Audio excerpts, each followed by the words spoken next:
Okay, going to do something a little different today. First, we're going to make this build project. Then after that, we're going to go into a slideshow of some stuff that viewers have made and sent in to me. It's not everything I've been sent or been tagged in, but it's as much stuff as I could gather and organize.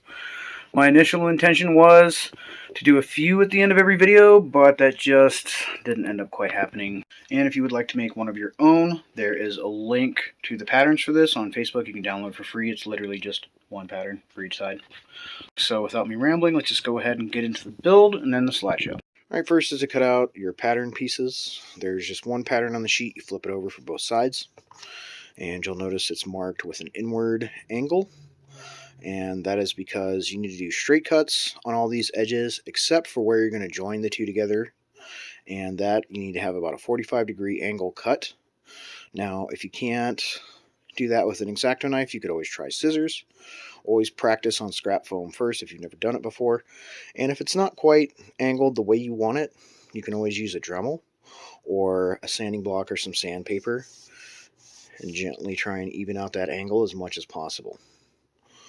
To glue these two together, I'm going to use DAP Weldwood contact cement. I'm going to spread it on both sides of my 6mm foam before joining the two together. I'm using high density EVA foam, and there will be a link to that down below.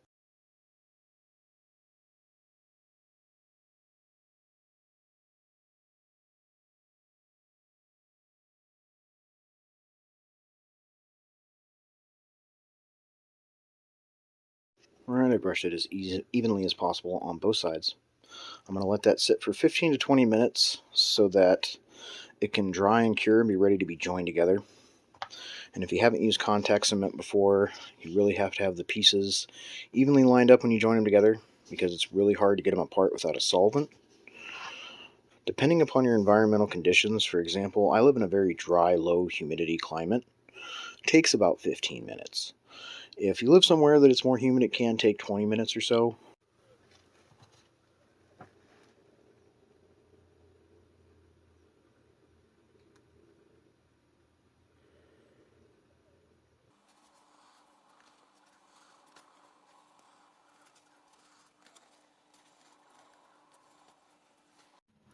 Okay, now that it's glued together, it doesn't really have any shape, and I want it to fit to a face, at least in general. So what I'm going to end up doing is heating this with a heat gun and curving it so that it will be a bit more form-fitting. You can see just by bending it there, it gets a little bit more shape. And then once I get that swept back, I'm going to put these out a bit just like it was in the show.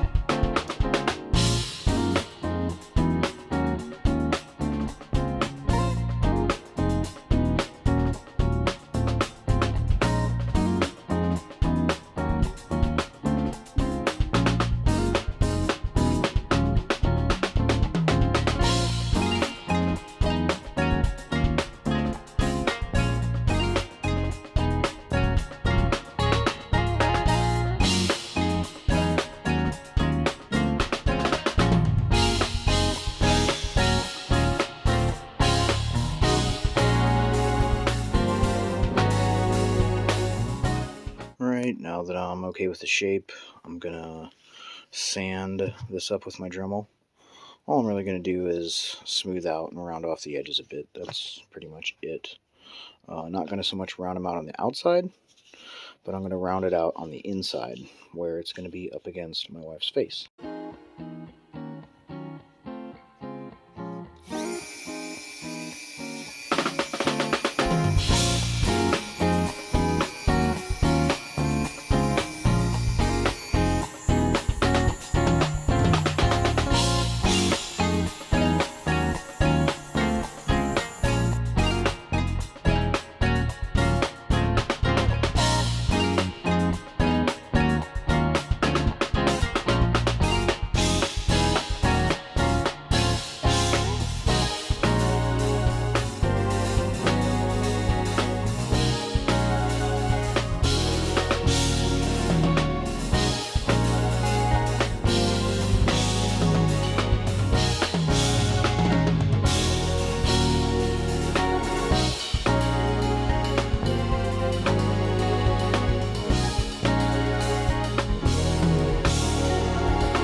Okay, so, yeah. Helps if I take my respirator off. Okay, so I just painted this solid red. There's no need to use an airbrush for that. You can use spray paint or whatever. Now I did seal it with a single even layer of Mod Podge and a brush prior to painting this. And once this dries, I'm going to go back through and seal it with another layer of this to make sure it stays shiny. It looks very shiny right now just because it's wet. Once it dries, I'm going to flip it upside down and do a little touch-up on the backside as well. But for right now, that's pretty much it. And as far as paint goes, like I say, you can use spray paint. You don't have to seal it with Mod Podge. You could always use Plastidip or Flex Seal or whatever you happen to like. Alright, let my paint dry and put some clear coat over it. And I just use Mod Podge again and brushed it on. I do have crystal clear enamel, but I didn't want to mess around with that, especially not with something she's going to have so close to her face. I just use this since it's non-toxic. And here, I'll show you real quick on the back side how I sanded and rounded off the edges. And I did put some hot glue in between here just to make sure this seam stays exactly where I want it. It's the one point I noticed when I was kind of playing around with this where it flexed and moved a lot, and I really don't want that. Okay, so that pretty much wraps that up. After playing around with it a little bit, she's decided that she's actually going to do elastic. And if that doesn't work, she can clip that off and try to actually just clip it into her hair. But now that that's over, let's go ahead and get into the slideshow of some submissions. It's not everything people have sent me or tagged me in, but it is as much stuff as I could gather and organize and give credit to.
Okay, like I said, there are patterns for this up on Facebook for free.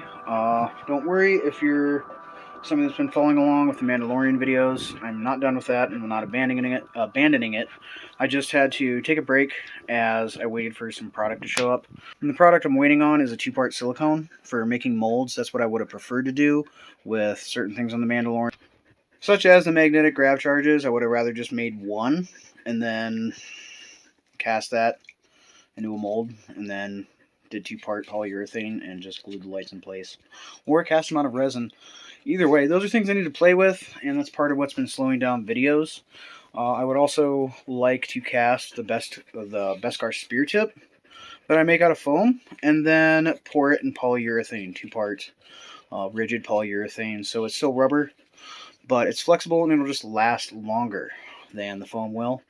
And I'm not concerned about like life of the foam and certain parts of props, but other things like this that's going to get used and pulled in and out of the holder a lot and like turned off and on and stuff like that is going to get worn out much quicker, I feel like, than anything that's polyurethane.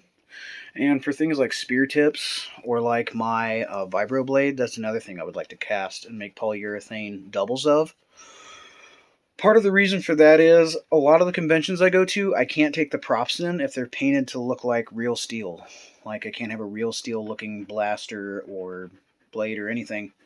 And certain props like the Beskar spear, doesn't matter what color it's painted, if it's big like that, I'm no longer allowed to take it in.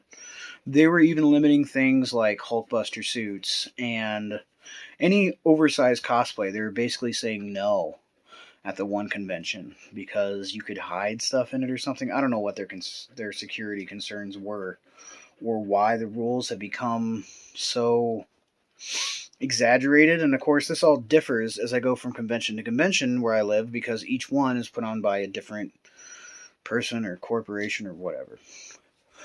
But hopefully you enjoyed this video and the slideshow. If you have anything you want to send, please do. I appreciate and look at all of it. If I didn't put something you sent in this, I'm sorry. Resend it. There's a chance I lost it. I went through as many messages and things I was tagged in on Instagram and things like that to try to get as much as I could. And I really do appreciate it more than you'll probably ever really realize. And I hope you keep sending them in. As always, if you enjoyed this video, please leave a like and subscribe as it does help the channel. And have a great day.